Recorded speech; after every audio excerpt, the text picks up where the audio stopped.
Main है। राजनीति में अगर कोई आ रहा है तो उसको सबसे पहले एलएलबी उल्टा केस हमें के ऊपर 2 महीना जेल में रहे, अभी भी केस चल रहा है। चाहे राजनीति छोड़ देंगे लेकिन इन पार्टी और भी पार्टियों में जाने का कोई इरादा नहीं, ना कभी जाएंगे। भीम आर्मी से कैसे जुड़े हुए, कैसे जिला अध्यक्ष के पद तक पहुँचे?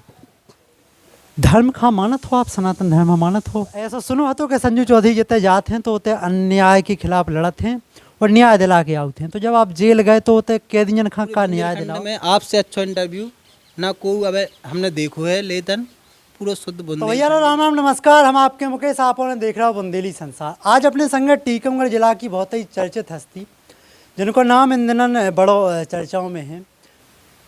जब भी टीकमगढ़ जिला में कोनो दलित का सताव जाते हैं, कोनो कमजोर वर्ग के आदमी सताव जाते हैं, तो उनकी मदद करवे के लाने आर्थिक तौर पे और कानूनी तौर पे मदद करवे एक आदमी पहुँचे थे। ऐसे चर्चित युवा संजू चौधरी जी आज अपने संगे हैं। संजू भैया स्वागत है हमारे चैनल बुंदेली संसार पे। बहुत बहुत धन्यवाद भाई साहब आपको, और बुंदेली संसार का भी, और सभी हमारे बुंदेली संसार के जितने भी दर्शक हैं उनका भी बहुत बहुत धन्यवाद, आभार। आप आज जो यहाँ पे आए हो। हम आपका बता दें कि टीकमगढ़ जिला में और आसपास के जिलन में जब भी कोनो गरीब दलित कमजोर वर्ग के आदमी सताव जाते हैं, उतने संजू चौधरी पहुँचते हैं। अपने हिसाब से जो मदद इनसे बनत है वह करते हैं। तो सबसे शुरुआत जो जानना चाहें कि आपको जो मतलब परिवार बैकग्राउंड का है, पापा का करते हैं अपने? पिताजी आर्मी से रिटायरमेंट हैं और 26 साल उन्हें देश सेवा के लिए आर्मी में समय दो है, और फैमिली में छोटो भैया भी आर्मी में है और बहन भी सरकारी जॉब में है। सिर्फ हम हैं जो राजनीति बैकग्राउंड में है, और परिवार में कोई भी ऐसा नहीं है जो राजनीति बैकग्राउंड में हो। मतलब सब सरकार में हैं और आप सरकार के विरोध में हो, या जो कहिए कि राजनीति में सक्रिय हो। तो राजनीति में पहला कदम कैसे रखूँ, कैसे समाज सेवा से जुड़ी? जब शुरुआती दौर में जब हमारा कॉलेज टाइम चल रहा था, फिर उसके बाद कंपटीशन में आए तो देखा कि हर जगह जातिवाद, और कहीं ना कहीं जो दलित समाज के चाहे स्टूडेंट हो चाहे समाज हो, तो देखा है कि जातिवाद सबसे ज़्यादा हावी है। जैसे हम सर्विस में हैं, पिताजी तो हमारे साथ नहीं, लेकिन जो अन्य लोग आए जो समाज के दलित समाज से, तो उनको व्यवहार, उनके प्रति और गाँव में जो स्थिति देखी, तो कहीं ना कहीं फिर हमारा हृदय परिवर्तन भाव। और पिताजी ने भी बोली कि समाज सेवा, उनको भी एक मकसद रहा, उनसे भी प्रेरणा मिली है कि देश सेवा और समाज सेवा में कछु अंतर नहीं है, वो भी निस्वार्थ भाव से करी जा भी निस्वार्थ भाव से। तो फिर वहाँ से हम इसमें आए हैं अपना भीम आर्मी जो, तो डायरेक्ट जिला अध्यक्ष बनाओ, और फिर उसके बाद जिला अध्यक्ष के रूप में जो अपनी जो काबिलियत दर्शाने पड़ी, अपने लोगों की जो मदद करी, किसी भी वर्ग जाति समाज, हमने कभी ये नहीं देखा कि सिर्फ दलित, हमने ये देखा है कि जो पीड़ित है उसकी मदद करना है, वो जाति किसी भी जाति धर्म से हो, हमें उससे कोई मतलब नहीं। भीम आर्मी से कैसे जुड़े हुए, कैसे जिला अध्यक्ष के पद तक पहुँचे? भीम आर्मी से एक हमारे एक समाज के थे, एक कार्यकर्ता था भीम आर्मी के, तो उनके साथ ऐसी मारपीट हुई, तो वहाँ पे हम वहाँ पे गए तो हमें लगा कि यार इस संगठन के जो कार्यकर्ता हैं, जब संगठन के कार्यकर्ता की स्थिति जा है तो कहीं ना कहीं इसको नेतृत्व हमें करने पड़े, ठीक है। तो फिर वहाँ से हमने शुरुआत भीम आर्मी में ज्वाइन किया। कई बार ऐसा देखा था कि कोनो ऐसे आदमी के संगे घटना घट गई जो अपनी बात कलेक्टर एसपी तक नहीं पहुंचा सका, तो के लाने संगठन के रूप में आप सब जने खड़े होते, तो कैसे जानकारी लगा था कि आपके समाज के व्यक्ति खां या आपके वर्ग के व्यक्ति खां कोनो जगह पे सताव, कैसे जानकारी लगा था? टीकमगढ़ ज़िले के ऐसा कोई गांव नहीं है जहां पे हमारी टीम वर्क नहीं कर रही हो। हर गांव में भीम आर्मी टीम है, और ऐसे कुछ सामाजिक लोग भी हैं जो हम लोगों तक संपर्क करते हैं, हमारी टीम के पास संपर्क करते हैं, फिर वो हमारे पास आता है। पहले अगर विधानसभा लेवल पे तो विधानसभा अध्यक्ष उसको सॉल्व करेगा, नहीं वो कर पाएंगे तो फिर हमारे पास आते हैं, तो फिर हम लोग उसको पूरी टीम मिलके उस पर काम करते हैं। अच्छा, आप पढ़ाई कहाँ तक करी है? पढ़ाई 12वीं एग्रीकल्चर से की, फिर उसके बाद अभी एलएलबी चल रही है और कंप्यूटर वगैरह जो बेसिक नॉलेज है एलएलबी चल रही है। जो मेन है राजनीति में अगर कोई आ रहा है तो उसको सबसे पहले एलएलबी ज़रूरी है। जितने भी अभी तक राजनेता हुए हैं आज़ादी के पूर्व वो सब एलएलबी किए हैं। तो हमें भी हमारे जो आदर्श नेता हैं माननीय चंद्रशेखर आज़ाद जी वो भी एलएलबी किए हैं, एडवोकेट हैं, तो उन्हीं से प्रेरणा ली है। तो एलएलबी अभी सेकंड ईयर चल रही है। अब पिछले दिनों आपकी फ़ोटो वीडियो देखी जिसमें आप भीम आर्मी के जो प्रमुख हैं और नगीना से सांसद हैं वर्तमान में चंद्रशेखर आज़ाद जी, उनसे आपकी मुलाकात भई। तो वह मुलाकात कहाँ भई थी और का विचार कौन सी विचार है जो आपने टीकमगढ़ के लाने रखो? तो वो मुलाकात हमारी इससे पहले एक दो जगह और भी हुई है, लेकिन उस टाइम पे अच्छे से मुलाकात हुई है बड़े भाई से। वहाँ झांसी में हुई थी और वहाँ पे विचार रखा है कि भैया राजनीति कर रहे हैं। तो भैया ने बोला कि जब तक आप लोग अपने क्षेत्र से जनपद सदस्य, जिला पंचायत, सरपंच नहीं बनाओगे, जब तक अपनी समाज का उद्धार नहीं कर पाओगे और जो उत्पीड़न हो रहा है समाज के साथ वो इन्हीं छोटी छोटी जो सीढ़ियां हैं इन्हीं के माध्यम से हम लोग रोक पाएंगे। कई बार ऐसा भी हुई है कि मदद करने के चक्कर में या कोनो दूसरे का मदद पहुँचाओ भाई में आपके ऊपर केस बनो हो, आप जेल गए हो? नहीं, ऐसा भाव है हमारे साथ में कि हम मदद करने के लाने वहाँ पे पहुँचे और रात के 12 बजे टीआई को फ़ोन लगाओ, पुलिस आई, अस्पताल भेजा, लेकिन सुबह पता चला 1 बजे, रात की घटना है, सुबह पता चला कि हमारा उसमें नाम है। पुलिस ने बुलाया कि हमें मौका मुआयना दिखाओ, लेकिन वहाँ पे पता चला कि हम इनके ऊपर केस होगा है। पीड़ित भी बोल रहे कि हाँ मारा है। तो ऐसा हमारे साथ हुआ था कि हमें एक 307 केस में झूठा फंसाया गया था। ना मैंने उनको मारा और मैंने उनको बचाया। जो उनका आज जीवन है वो कहीं ना कहीं, चाहे ऊपर वाले की दुआ हो या कुछ भी हो, हम लोग वहाँ पे पहुँचे, उनकी मदद की। उल्टा केस हमें के ऊपर 2 महीना जेल में रहे, अभी भी केस चल रहा है। तो ऐसा भी हो जाते कई बार। अच्छा, जिला में कोनो भी आंदोलन उठे तो मैं आपको जो सहयोग रहते वो हमेशा रहते।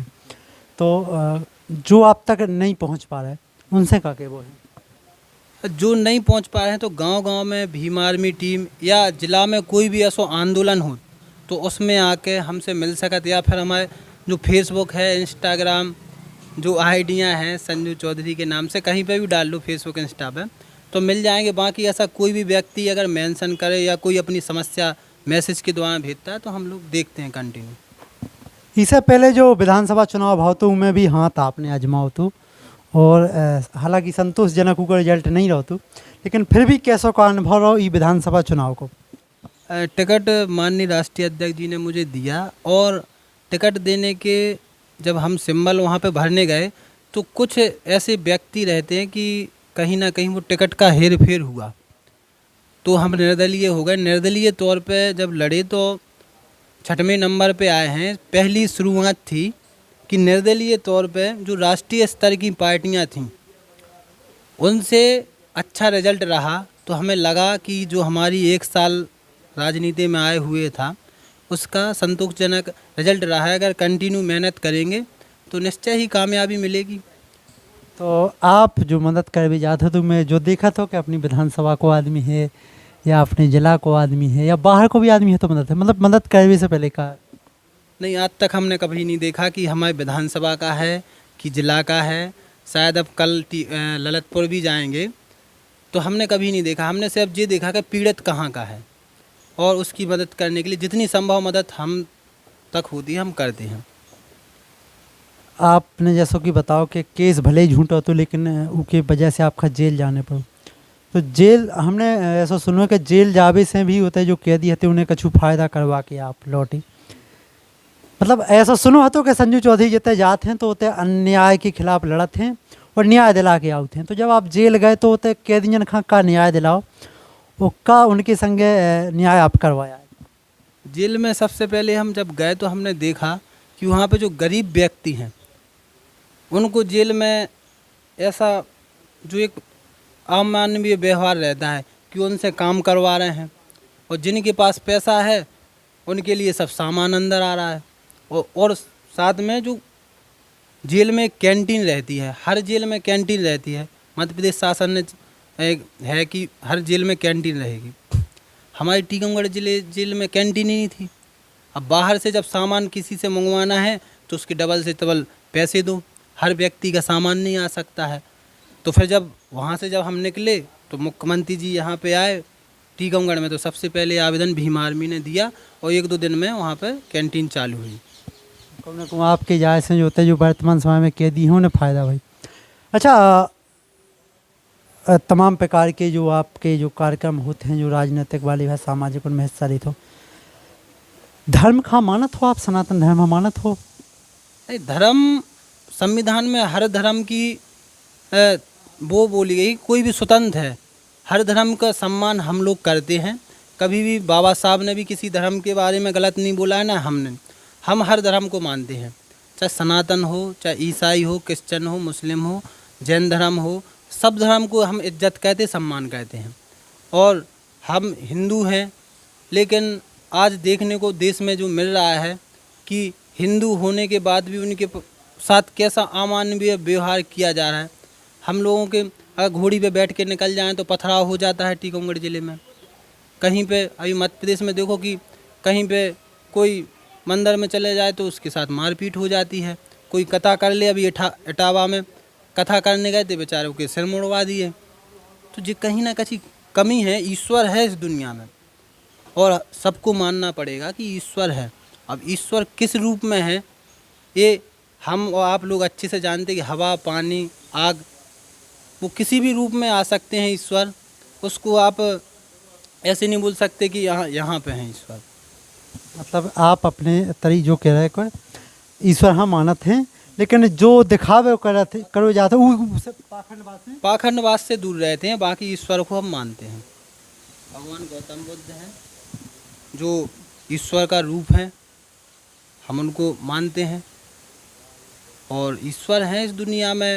लेकिन ईश्वर का रूप है भगवान साईं बाबा, जो इन्होंने कहा है कि सबका मालिक एक, कभी कोई जातिवाद नहीं, कोई धर्म नहीं, सबका मालिक एक है। तो वही हम लोग मानते हैं कि ईश्वर है, हम मानते हैं।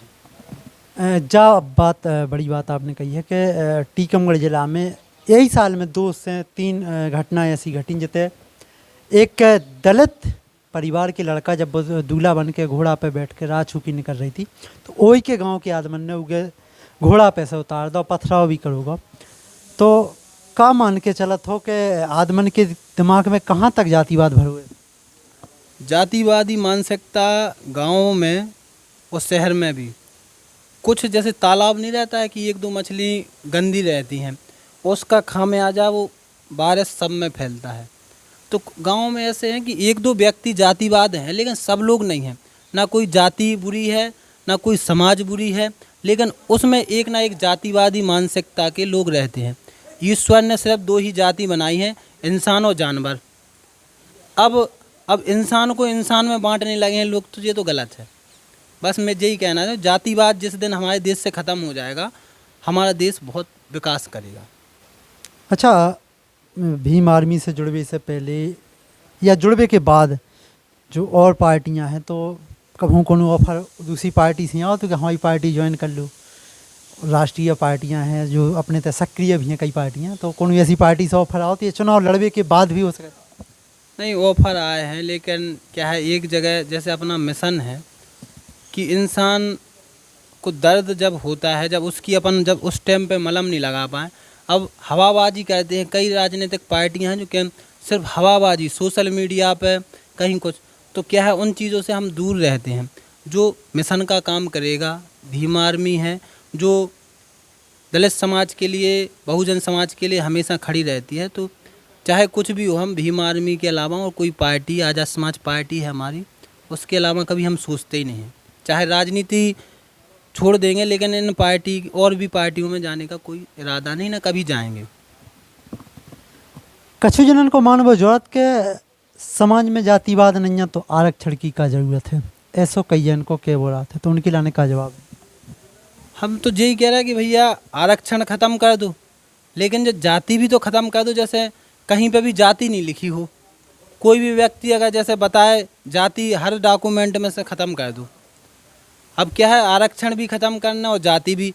आज भी देखो SC एक्ट कितने लग रहे हैं, कितनी जाति सूचक शब्दन के साथ हमन के साथ व्यवहार हो रहा है।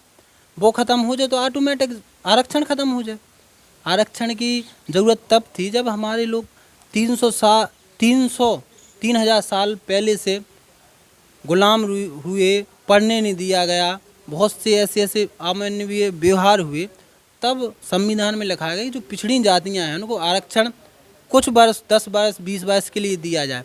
लेकिन अभी हालात इतने सही नहीं हैं कि आरक्षण पूर्ण रूप से ख़त्म किया जाए। हम लोग कह रहे हैं कि आरक्षण ख़त्म करो जाए, लेकिन जातियां भी ख़त्म हो जाए, जातिवाद बिल्कुल ख़त्म हो जाए, उस दिन आरक्षण ख़त्म हो जाए। हम लोग स्वयं जाति जो प्रमाण पत्र रहता है वो बनवाना बंद कर देंगे, क्यों जरूरत ही नहीं रहेगी। जिस दिन छुआछूत मिट जाए। हाँ, छुआछूत बंद तो फिर जाति प्रमाण की पत्र की क्या जरूरत है।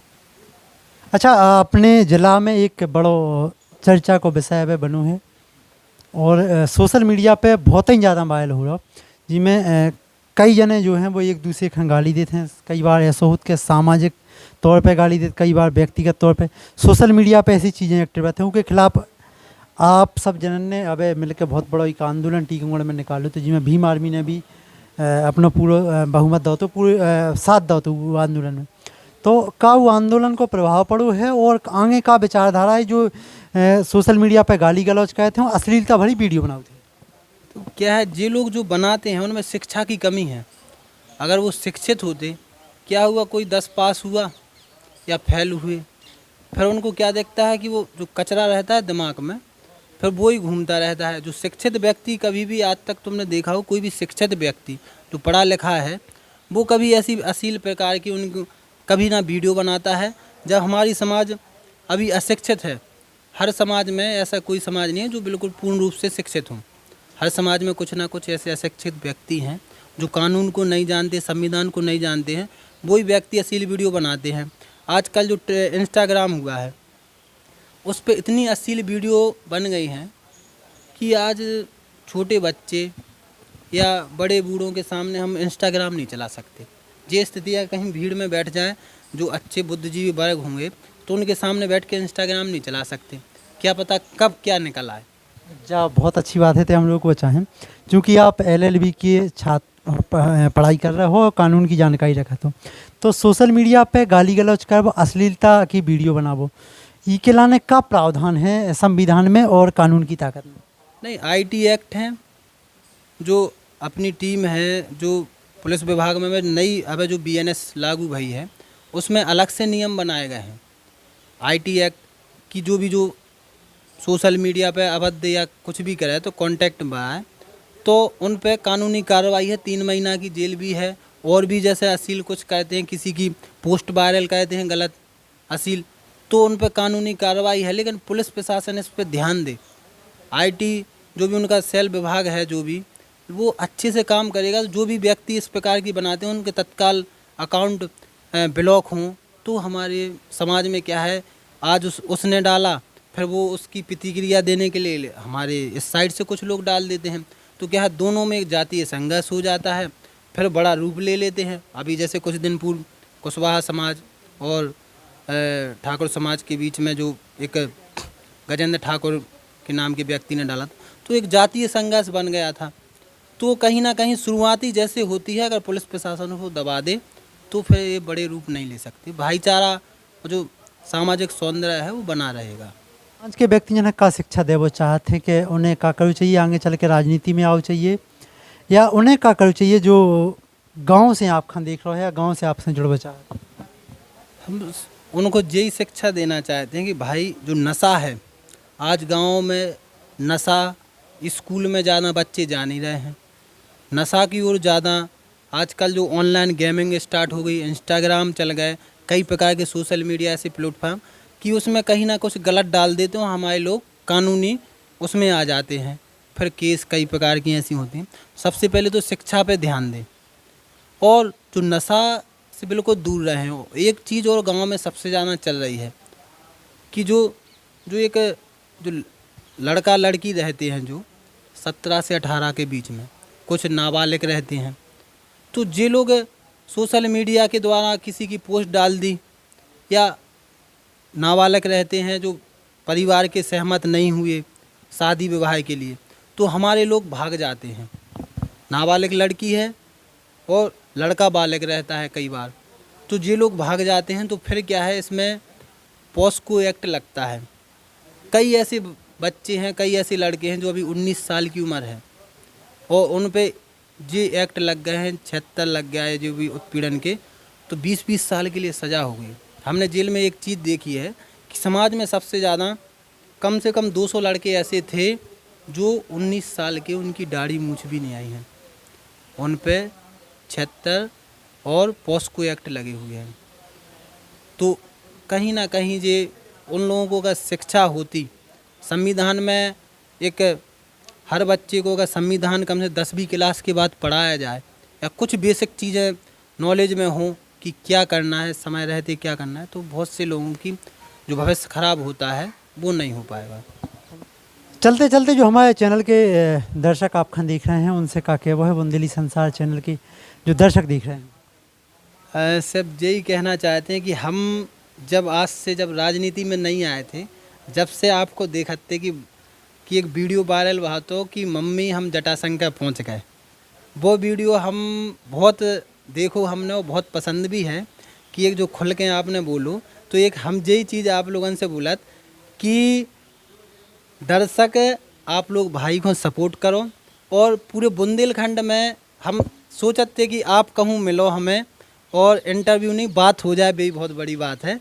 तो पूरे बुंदेलखंड में आपसे अच्छा इंटरव्यू ना कोई अब हमने देखो है, लेकिन पूरा शुद्ध बुंदेलखंडी में रहते हो। बुंदेलखंड की एक हमारी जो पहचान है, हमारी भाषा, और वह भाषा आप बखूबी बोला था।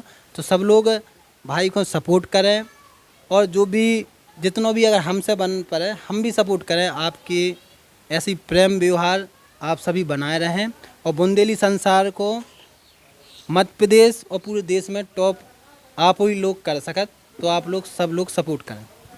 तो बिल्कुल भैया लो, ऐसे ही सपोर्ट अपना बनाए रहियो, देखते रहियो, इंटरव्यू दिखाते हैं। अच्छा, जो ये इंटरव्यू में जो कछु हमने संजू चौधरी जी से सवाल पूछे हुए, केवल सवाल हमारे हते, इसके अलावा आप वहाँ कछु बात अगर कोई सवाल आप संजू चौधरी जी से, या इनका जो संगठन, इनकी जो पार्टी है Bhim army party, Bhim army संगठन के बारे में, या और भी जो जानकारी इनसे लेना चाहते हैं, वो कमेंट में आप अगर सवाल करो तो अगलो जो इंटरव्यू हुई है वो इंटरव्यू में आपको सवाल जरूर पूछो जाए। तो ठीक है, मिलत हैं अगले इंटरव्यू में कोनो नई हस्ती के संगे। तब तक के लाने आप देखते रहो चैनल बुंदेली संसार। जयराम जी की नमस्कार।